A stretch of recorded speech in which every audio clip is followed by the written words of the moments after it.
Lewis Hamilton, Abu Dhabi 21. Lewis Hamilton, China 2024, Q3 qualifying for the sprint race, which will be held tomorrow. There was Lewis. He just got the pole, seemingly got the pole in his Mercedes. George Russell hadn't even got through to Q3. Lewis loving the concept and then the feel of putting on the intermediates as the drizzle became harder going into Q3, going off a couple of times on his out lap, and then putting in a really good lap, seemingly to get the pole, finally with a car that was drivable, had some tyre temperature, had some predictability, allowed him to do what Lewis Hamilton can do, despite a lot of people saying out there, has he lost his touch? Is he over the hill? Lewis Hamilton driving just as well as he's ever driven throughout his Formula One career, in my opinion, and the way it looked.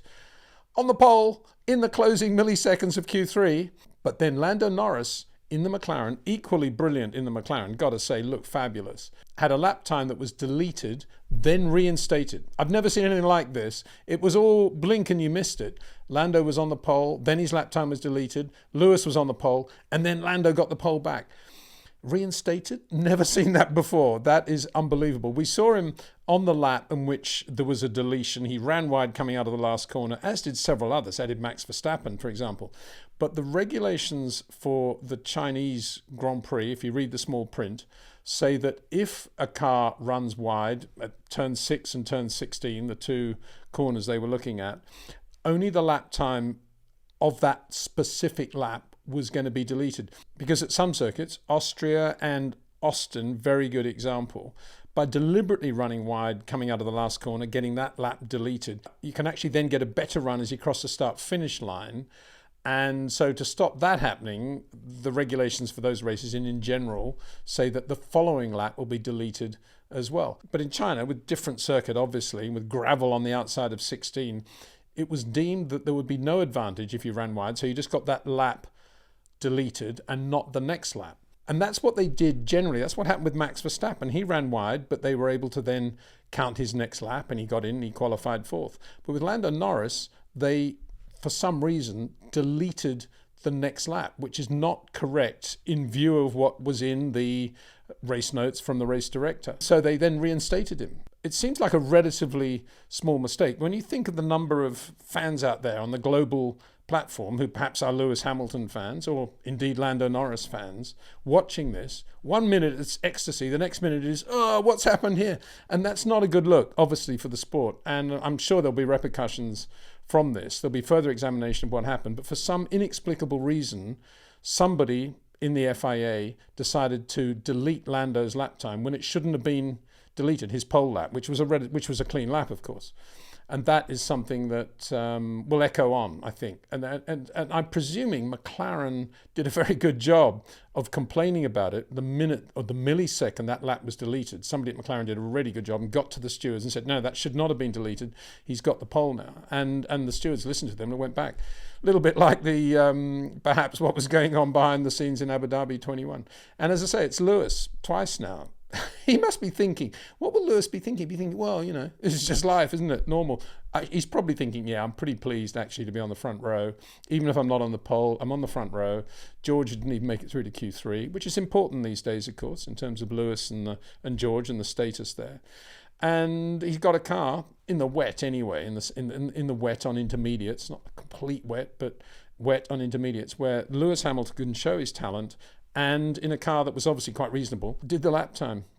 So Lando and Lewis on the front row going into the sprint race. And here I got to say and confess, I have been a major critic of the sprint concept since it was introduced. I'm still not 100% convinced about it, but having said all of that, if we hadn't had sprint qualifying today, it would have been a pretty dismal Friday in China, because it would have been FP2, it would have started to rain, everybody would have stayed in the garage, it would have been very little action for the fans to enjoy. The fans, let's just talk about the fans. Lots of camera shots of the full grandstands opposite the pits, and lots of fever there for Guan Yu Zhou, deservedly so. He got through into Q3, did a really good job, actually got into Q3 at the expense of George Russell, who will start the sprint race from P11. But having said that, it doesn't look to me as if there's still a massive crowd there. We got a big crowd opposite the start-finish line, but you look at some of the other grandstands outside of Turn 1 and other places on the circuit, they're still pretty empty, which is surprising because it's a great circuit and there's lots to watch there. Anyway, that's we'll see. It's better than it's ever been. There's a good atmosphere in China, which is good. The other thing I should say, there were 2 grass fires today as well. One of them delayed FP1, the morning session, and one of them delayed the start of Q2. And you thought, grass fires, what's going on? It's not even exactly hot in China at the moment, 20 degrees ambient. But the problem is, interestingly, sparks from the cars landing on the grass and igniting the grass. First time we've seen that happen in Formula 1 as well. Maybe that was just a precursor of what was going to happen later in qualifying. So where are we going into the sprint race? Well, in terms of performance, as predicted, Red Bull very good in a straight line relative to their serious opposition, Ferrari, Aston Martin, McLaren, Mercedes as well, I guess. So they're looking good. The Red Bull wasn't brilliant out of the box in FP1, but then nobody was brilliant out of the box. It was very low grip levels, very difficult to really tell what the car was doing. Everybody except Fernando and the 2 Mercedes ran softs at the end of FP1. Mercedes never really seemed happy with the handling and the balance of the car on the grip level, so they were still working away. Fernando, not quite sure why he didn't run softs anyway, but he didn't. But he did a really good job in qualifying, like Lewis, like Lando, really enjoying the wet conditions, eager to get out there. I've got to give credit here to Lando and Fernando, both for doing 5 laps, 1 lap more than most of their opposition on those intermediates, just getting in enough laps to make sure that as the track dried, which obviously it was getting quicker towards the end, that they were out there running. And that's one of the reasons Lando was so quick by such a margin on his last flying lap. So full credit to the organisation at McLaren for doing that. Whilst Lando was on a flyer going into 1, Red Bull was still sort of puttering out of the pit lane going into Q3. Little bit slow, I think. And had Max had 1 more lap, maybe he would have done it as well, because he was right there. Having said that, Max did complain at the end of Q3 of the engine cutting out a little bit on some parts of the lap. So maybe we should bring that in, maybe we shouldn't. McLaren, despite Lando being characteristically pessimistic going into China, saying he didn't think the car would go that well around Shanghai because it's not very good on long corners. As I pointed out in the live stream yesterday, I think he was going to be in for a pleasant surprise, because I don't think anybody's going to be great or is great around the long corners of Shanghai. This is the nature of the game with bouncing and with these ground effect cars. And sure enough, the McLaren, no worse and actually quite good in all the change of direction areas, and not too bad on the straight either relative to Mercedes. And Ferrari, actually not far away from Ferrari. So McLaren better, I suspect, than they thought they were going to be. Not difficult to have predicted that. And then Lando doing a really good job. I think one of the surprises of qualifying was Oscar Piastri, because he was really good in FP1, got the most from the car on the soft tires, got a good run. And in Q1, Oscar was P5, 2/10 slower than Lando. And in Q2, Oscar was 4th, 2/10 quicker than Lando. So Oscar Piastri looked to be right there, really for the first time this year, right up there with Lando. And then Q3 came. It was Lando who was out there making a few mistakes, but then putting in that brilliant pole lap right at the end. And Oscar at that point in the pits. So, yeah, again, a rather weird finishing end to qualifying for Oscar Piastri, and he'll be disappointed with that for sure, because he definitely had the pace to be right up there, maybe top 3. As it is, he'll be starting only P8, disappointing for him. Fernando Alonso will be starting 3rd in the Aston Martin. Again, conditions that really suit the approach to life of Fernando Alonso. Let's throw in a variable, let's have some rain, let's get on to intermediates, and there's Fernando doing a really good job. He will say, I'm sure, that he got the best from the car, and as I say, like Lando, he got 5 laps out of those intermediates as well. One of them a slow lap, obviously, but you have to take that into account with those that did only 4 as well. So Fernando doing a good job judging and pacing Q3, and a just reward to be 3rd. Lance Stroll, quickest in FP1 this morning. The car pretty good out of the box. That's an indication of how good the sweet spot is on Aston Martin these days, and how well they do in terms of setup for the car at a circuit that nobody had been to for a long, long time, certainly not in the current era. But Lance Stroll again faded badly in qualifying, complaining of a lack of grip, lack of balance. We've seen that a lot with Stroll in recent times. Suddenly he's got a perfect car, almost perfect car, great balance, and then new set of tyres, a couple of hours have passed, and the car has lost its feel, lost its grip. Seems to happen to Lance a little bit too often, whether it's him, whether it's the team, whether it's the car, very difficult to say, but it's very strange after being quickest in FP1 to see Lance Stroll not even making it through into Q3. Red Bull start the sprint race P4, P6 with Max and Sergio Perez. I don't think they'll be too worried about that. We still have another qualifying session tomorrow for the race proper, and the cars are not in Parc Fermé for the race. Those are the changes that have been made to the regulations for 2024. A good thing. So you can look back at what happened today, make adjustments, and obviously that will happen in the case of Red Bull. Ferrari continued with their momentum for a while. Charles Leclerc, as predicted yesterday, looking pretty sharp in terms of one-lap performance now. He was comfortably into Q2. Q2, he was actually second to Max Verstappen. You thought, well, this is the order kind of back where we know and where it's been. Charles Leclerc right there with somewhere near Max. And then Q3 came, and you could see Charles was going out, maybe to get the pole, fired up. He'd gone really well in Q2. And he went off, and he was the only one that actually damaged the car going off, and it was not a good look for Charles Leclerc. Again, a mistake, just got the power down too aggressively, lost the back end, spun onto the grass and touched the wall. He kept going, he managed to get back onto the track again, but there was some damage, and of course that was really effectively the end of his challenge in terms of getting a decent grid spot.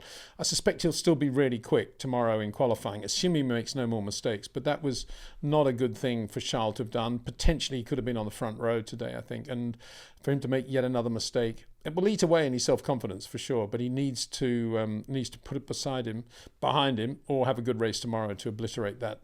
So he starts P7, Carlos Sainz P5. I don't think either Ferrari driver really got the tyres up to temperature. There were various ways you could do it. You could do a quick lap, then slow, or you could do two quick laps, whatever, but they didn't get the tyres working correctly, and they won't be that upset about it. Everybody went into that intermediate wet session blind, and not to get tyre temperatures, I suppose, is one of the risks that you're going to face in these days of lack of testing and everything else. But whereas Mercedes got it right, as I said yesterday in the live stream, magically, sometimes if there are a lot of variables out there and there's no data from which to rely because we're at a new track, a team like Mercedes might suddenly just get it right. And that's what happened in Q3 with Lewis, with Mercedes. Not to detract from Lewis's driving, but obviously they got that sweet spot, whereas Ferrari did not do a good job today in the wet on intermediates of getting those tyres up to temperature in the right rate and into the right slot. And then 9th and 10th, reflecting the upgrades in Melbourne and Japan,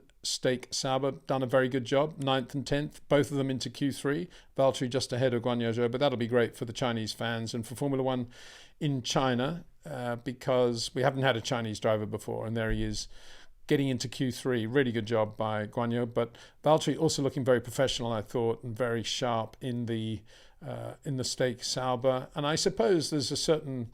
What is there? I mean, Lewis, not only did Lewis, a sort of rerun of Abu Dhabi 21, it was Lewis that lost the pole in this occasion due to an FIA glitch, but also quite interesting that the driver that Lewis wanted to keep, Valtteri Bottas, beat the driver that Mercedes eventually hired, George Russell, into Q3. That's a little cameo of China versus Abu Dhabi 21, I suppose you could say.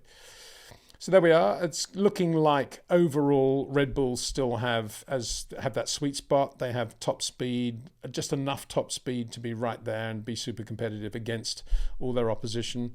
Ferrari looked good, but didn't really get it together today, didn't do a great job. McLaren continue to show that they're not only running a very good car now with... And Lando may not agree with this, but very good downforce. Not great top speed. That's the one area where they need to improve without losing downforce, but also know how to run that car in the pit lane and get the best from it under pressure with all the changing variables. Well, on the Lando car anyway, not necessarily Oscar's.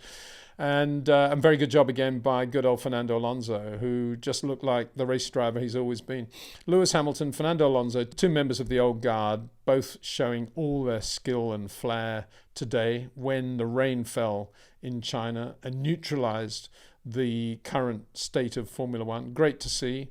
Look forward to that sprint race tomorrow. I never thought I would say that, but I do look forward to it. And I think it'll be really interesting to see how Max paces the race, because he won't want to get involved in anything. He won't want to put too much through that car. He's got a Grand Prix to try to win on Sunday. But for Lewis and Lando, Fernando, there's a real opportunity out there to get some headlines, to win a race, win a Formula One race in 2024. Amazing. Anyway, we'll see you then. Thanks for watching, and we'll be back tomorrow with our summary of what happened in the sprint race and then in qualifying for the 2024 Chinese Grand Prix. Big thanks to Jetcraft and to Pitbox, and to you too. See you then.